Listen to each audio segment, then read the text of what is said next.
Pow, pow, pow.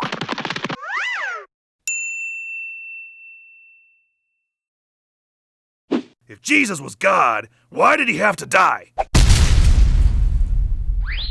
Okay, in the beginning, there was God, and God made some of these, and God made this thing. Hello. Then, God made some fish, and trees, and bunnies, and donkeys, and clouds, and wallabies, and enzymes, and a naked dude. Then, God took the naked guy's rib and made a naked dudette. Totally worth it. God loved hanging out with Adam and Eve, and everything was cool and kosher and copacetic until the naked people did one tiny little thing God asked them not to do. Actually, she's the one that had the idea. I was all like, I don't know, so I tried. Right.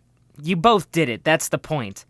And sin snuck in and wrecked the whole thing. So, that was the end of the free lunch. It made hanging out with God a lot tougher, and it really cut into naked time. Aww.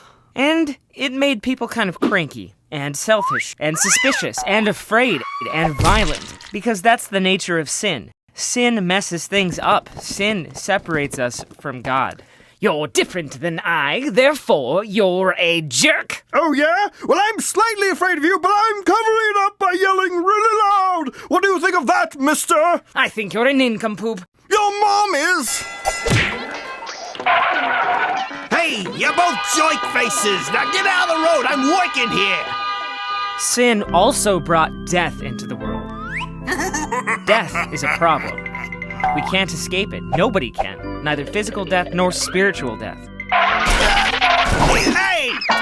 God knew something had to change. So God sent Jesus to earth, somehow being both all God and all man, and died for our sins.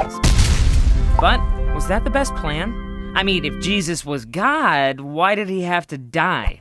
Well, let's be honest. God didn't have to do anything. The whole of creation might have been made very differently, or not at all. The universe, the stars, the planets, God could have done anything. The way cells work, this whole carbon-based thing, everything could have been different. Even the way we look.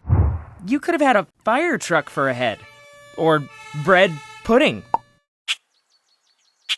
Ow! Hey, this is painful and stupid. Exactly. But God didn't make it painful or stupid. God made it perfect. We screwed things up. So God made another decision, sending the Son to take on human flesh, to take on human life, to experience life the way we experience it, in all its painful, joyful mortality. You have questionable heredity. Dumb, stupid, stupid.